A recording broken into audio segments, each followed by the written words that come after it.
interest there in moving both ways and talking to people who are in front of us and who are behind us. So we just keep that dialogue going. It all depends on where you are that morning and where you are on the clock and who's available to you. But we definitely have started making those contacts and reaching out. Are there certain positions you guys prefer to fill through the draft versus free agency? I don't think there are. I think it's really about trying to make sure we get the best players for the Commanders more so than anything else. I mean, whether that person's here already on the roster and we just develop them, or you go out and get them in free agency, or you go ahead and draft them. I think what we're really trying to do is just find the best players that we believe help us. And because you kind of have had a quieter free agency, I'm just wondering, looking at your overall picks, you only have 6. Do you feel like that's enough to address your holes, or would you like to try and get more? Like, how do you kind of view the treasure of assets that you guys have? Well, I think if you end up with just 6, then obviously we've got to do some other things. And if we're able to get more than 6, then it cuts down on what we've got to chase afterwards. So, we're just going to react to what happens more so than anything else. We can try and create some things as well. I mean, we have all our options are open, and we still have a couple of days left. And I have a positional value question on how you guys view the Buffalo nickel. Is that, I guess the traditional thinking would be, you don't necessarily have to take a safety in the first round, but because of what that role is for you guys on this defense, does that change your thinking on, I don't know if you agree with the traditional value of it at all? Well, it is a valuable piece. It's no different than the regular nickel. Whether you call it the Buffalo nickel or the nickel, that can be the same guy. It's just a matter of how you want to play that defense. When we were in Carolina, we had a player that was a linebacker that played that spot for us. We've gotten here, and last season Landon Collins played that position for us and played it very well. So, there's several players that fit that bill, and they're not just linebackers. So we're obviously looking at different possibilities, and wherever that player comes from and whatever position he comes from, we'll believe that that's the guy best suited to do it for us. You've said a few times that year 3 you're expecting a big jump this season. How do you balance maybe developmental guys or guys that might be injured to start the season versus guys that can hit the ground running this year and help you win this year? Well, I just think, JP, that I do expect us to take a step forward. I really do. I think we can be a much better football team than we were last season. The balance being obviously that when guys are ready to play, they'll play, and so in the meantime, their backups or the guys that are next to them or behind them have to step up, and that's just the way it is. I mean, we've got some pretty good young guys that have played a lot of football already. And, it's an opportunity for them to take a step because of the growth they had last season. There are several guys that, I was really thrilled that they played as much as they did. I look at the offensive line, and I felt great about what we got from Keith and Sadiq. I thought those 2 young guys really took advantage of it. John did a great job at tight end for us. That was exciting to see. We had some growth you saw at wide receiver. I think that, those 2 guys, Yami and Dax, are 2 young guys that can add to what we're trying to do. Loved the step that AG took at running back. The defensive side is the same way. There's young guys that played a lot of football that you feel, that they grew and they can contribute. And so that's pretty exciting. What kind of update can you offer on Terry McLaurin's situation, and how does that impact whatever you guys may look to do in the draft? Yeah, we have had dialogue with Terry and his agent. Have great respect for both of those men, and we're really excited about the opportunity to have Terry continue with us for a long time. So we're working on that, and won't get much into details about what's going on there. But we have been having dialogue. And whether this is done or not in the next few days or afterwards, it's not going to affect what we're thinking about in the draft one way or the other. The point of free agency, obviously, it's been relatively quiet for bringing in outside people, and you have brought some of your guys back. I guess at what point did that just become the plan for you guys? Was that looking at the draft, or where your cap were, or after Carson, or what was the point that decided to be sort of that quiet in that part of free agency? Well, coming into this off season, Martin will tell you one of the things that we sat down and we had a plan mapped out as far as taking a look at these quarterbacks coming in to the draft. But after having gotten the opportunity to have Carson become part of our football team, obviously we had to reassess and reevaluate and kind of put a new plan together as to what we can and can't do, especially with free agency. So it did have an impact on us, and it did change our point of view on some things, obviously, because of the cap. When you mentioned the middle being strong, can you maybe give us some perspective against past years and what that means for you as you approach day 2 and day 3? Yeah, well, it just means that there are going to be a lot of really good players, we think, in the middle drafts, in the middle rounds for, you know, the second, third, fourth, fifth. They're going to be starters, I think, going into the third and fourth round here in this draft. And so, you know, there's opportunity for us there. You know, we have 6 picks now. I doubt we'll end this draft with those same 6 picks. I believe there'll be some movement, whether up or back in those rounds, in those middle rounds. So there's just a lot of really good, talented players in that middle that haven't been there in the past. And I think there are a couple different things that have been factors with that happening. One is the COVID year. A lot of guys came back to school and played one more year. And 2, I think, is the NILs, where some guys are now, you know, staying in longer, but then, you know, guys are coming out now who would have come out last year but didn't. So it's a lot deeper draft, I think, this year. And he asked you about Terry, but with Curtis Samuel presumably coming back and giving you a full season, does that impact your thought at all on whether or not you need a receiver specifically in the first rounds? I don't think it does. I mean, again, you know, we have to continue as we go through the process of the draft. What happens in front of us, what happens in each round. You know, those are things that really dictate and indicate really what you're thinking and where you're going. Sticking with players you already have, Chase Young, you saw him last week. Just how did he look, and where is he in his rehab progression? Well, he's been doing real well. You know, he's here today again, and it's a great sight to see. You know, got an opportunity to spend a little time with him, and he's fired up. He's really focused in, and he's attacking his rehab.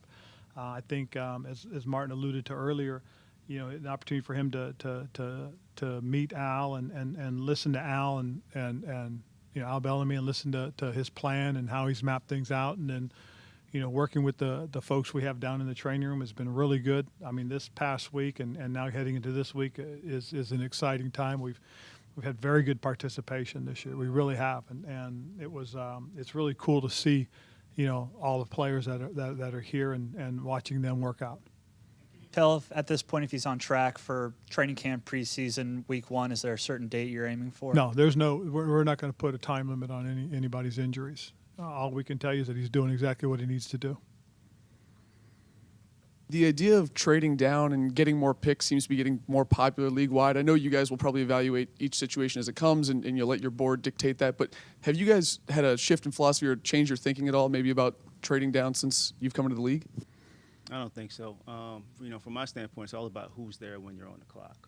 And it's about, can you go back to a point and still get a player who you really have conviction on. And that's the way we're going to look at it this year as well. You know, we're at 11.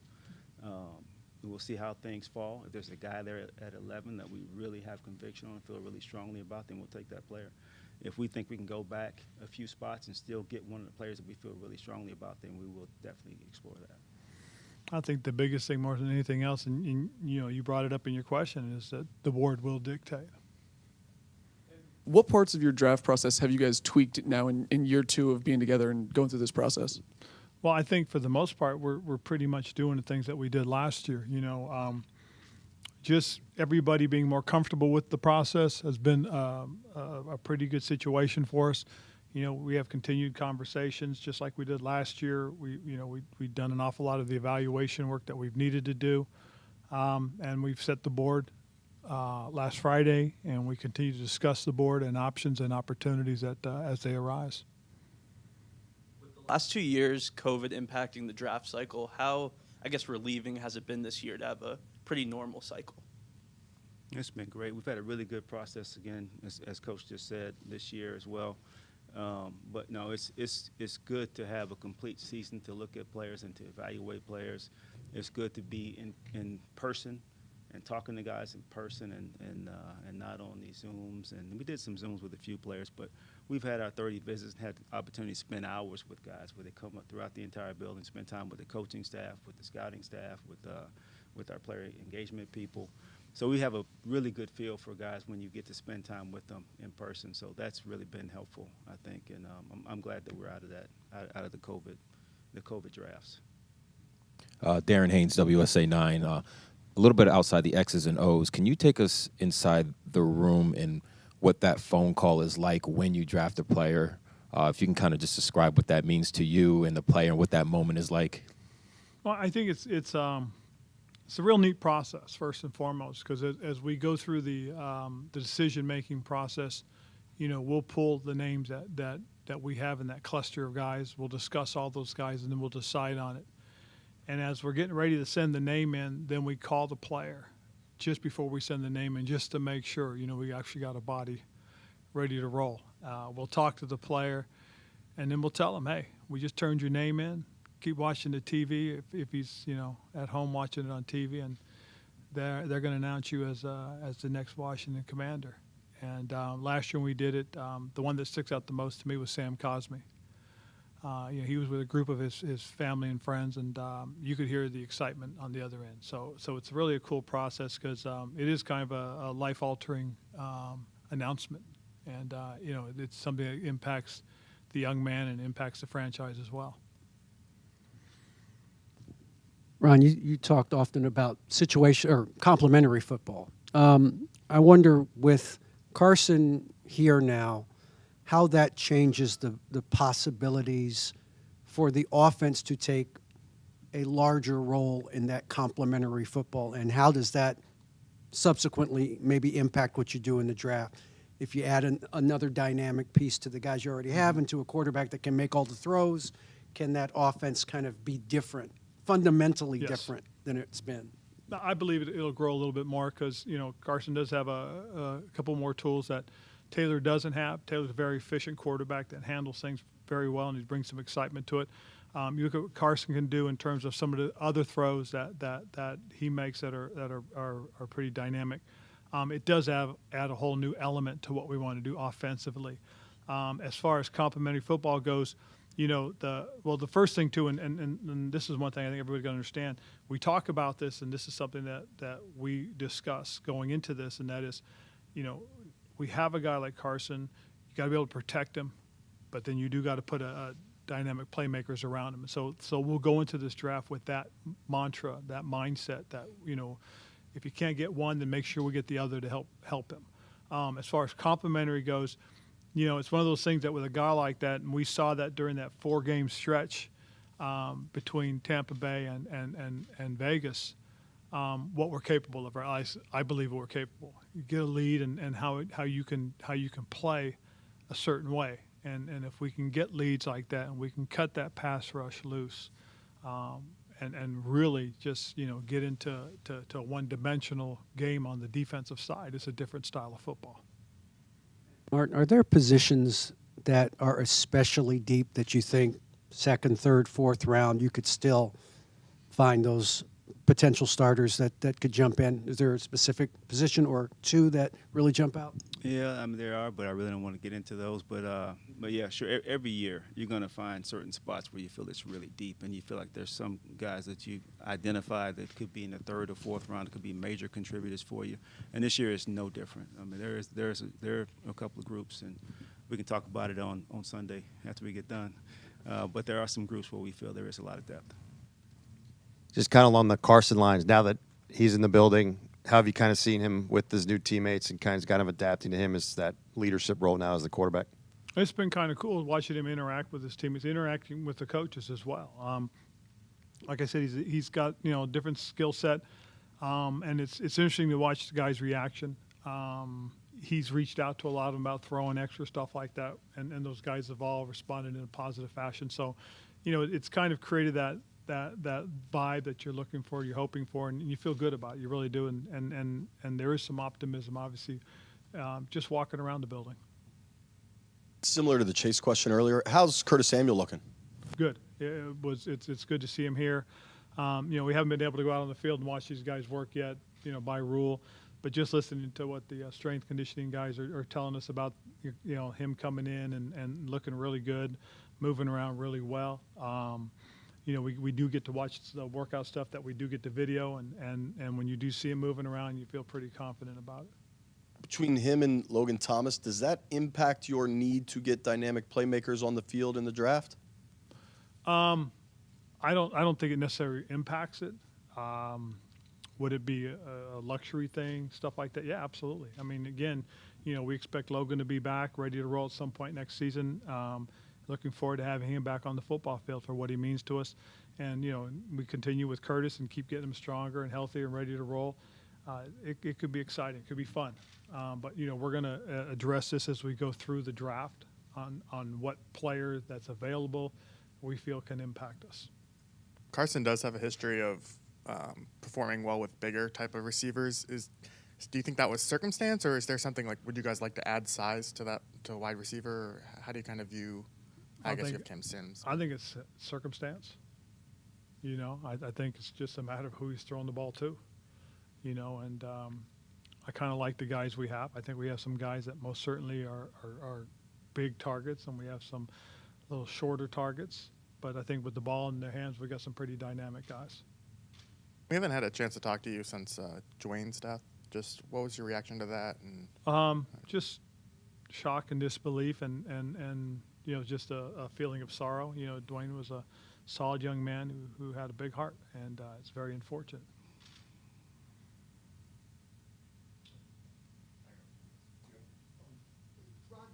In the position you're in now, with the title you have here and all that, did you get involved earlier with the draft than you would have before? And how much so, and what things would you do differently now in this process? Oh yeah.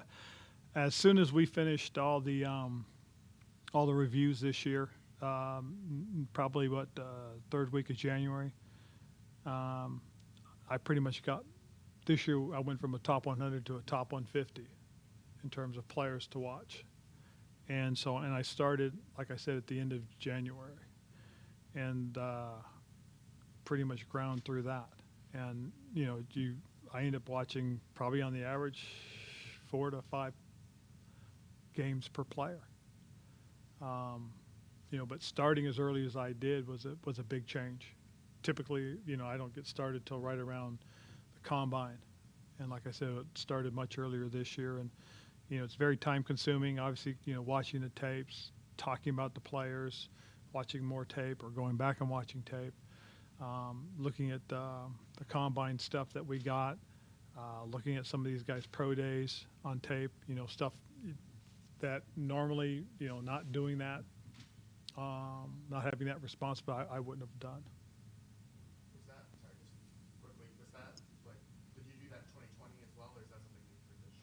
Well, 2020 was we really didn't get to do as much just because of the whole fact that COVID hit right at about that time, so we were pretty much confined to the tape. We did get the combine stuff initially and the interviews initially, but we didn't have the 30 visits. We didn't have the opportunity to go out and watch players work out, so that was limited. What you really watched was mostly game tape, the tapes from the bowl games that they played in, the Senior Bowl games that they played in. And then from that point, everything else we did was on Zoom.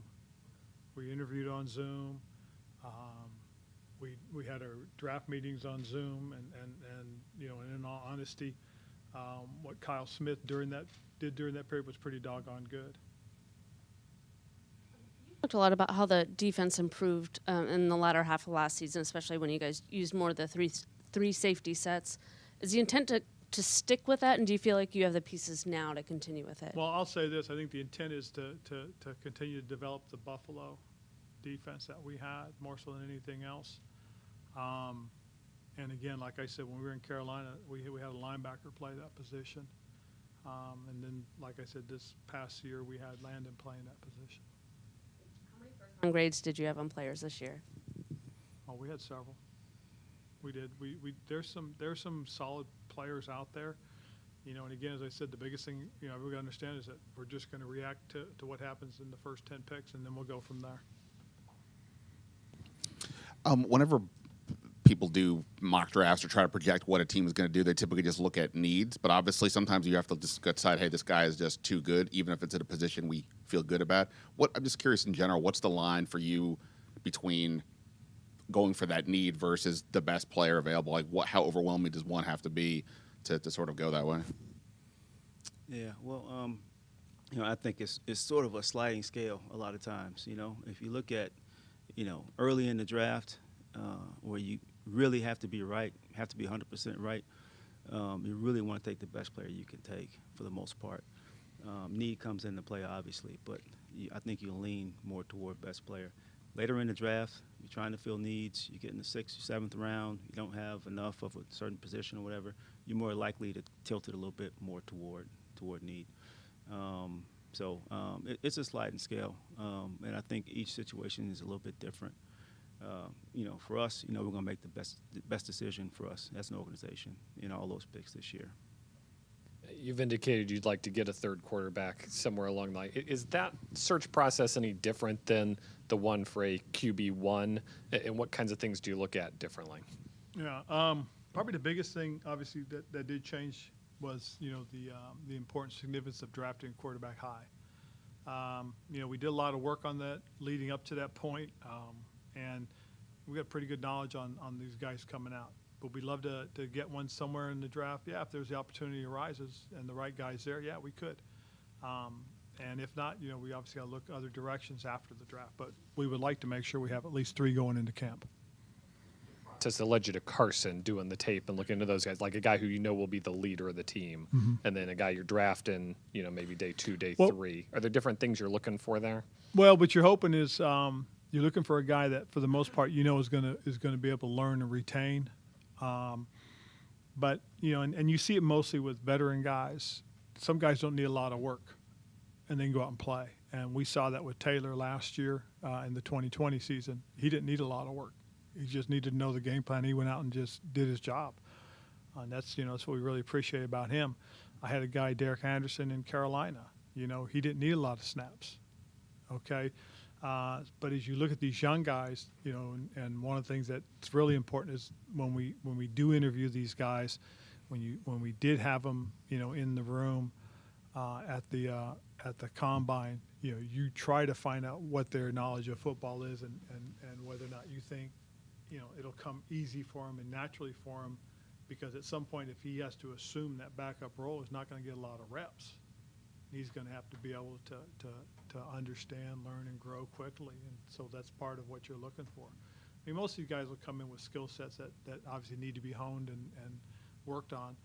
But the biggest thing is, the mental aspect.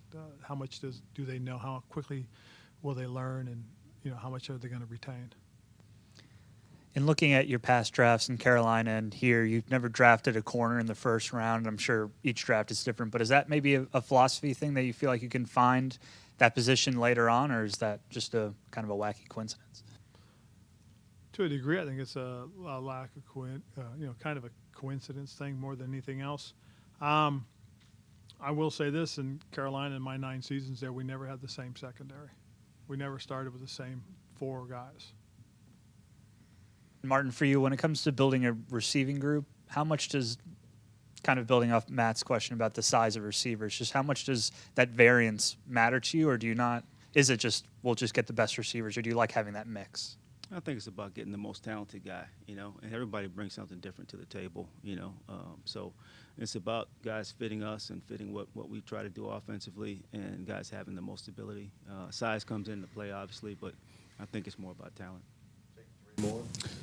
Ron, going back to you starting evaluations a little bit earlier this year, why did you do that? And is that a process that you enjoy? Well, we did because obviously going into it, thinking about the quarterback position and wanting to make sure, that these guys are given their time. I probably, on the average, as far as that group was concerned, probably watched 6 to 7 games each. And it's a very arduous process, just because you've got to be detailed when you're watching these guys. And I think back to when I was in Carolina and we drafted Cam. Back then, I can honestly tell you, I watched every one of his snaps, watched every game he played in. watched all of his throws, watched all of his completions, all of his incompletions, all of his touchdowns, all of his interceptions. We even went back and watched some of his junior college tape when he was at Blinn. And you know, so just kind of reflecting, knowing that at that point we were considering, you know, obviously drafting a quarterback high, you know, you had to be right. And so we started on that and, you know, going all the way up until we got to the combine. And then just after it, when we made the deal for Carson, you know, and then it, obviously my focus changed, and you know, and well, at that time I had moved on to a couple other positions because I'd finished the quarterbacks, but that was a big part of the reason starting as early as I did last year, or this past January. You mentioned in Carolina never having the same secondary 2 years in a row. Is that something you were okay with, or would you have liked to see more consistency? Oh, I'd love to have the consistency, you know, but with the way things are, with you know, with salary cap and you know, players' contracts expiring, stuff like that, and getting into free agency, it's difficult. It is, and that was one of the positions we just weren't able to keep guys out. Does doing all that work early on the quarterbacks help even now as teams potentially like to look to trade up to maybe grab one of those guys, just having that frame of reference? It does, because you have a frame of reference. You feel pretty good about them. You really do. And there were several of them that, you know, you like. And I, you know, in my mind's eye, I have a guy that I would think about, you know, that if we were still in that position, that I would have most certainly considered early. Cool. Thank Thanks, you, guys. Thank you. Martin, could you repeat how you said you stacked the board? I'll be right back.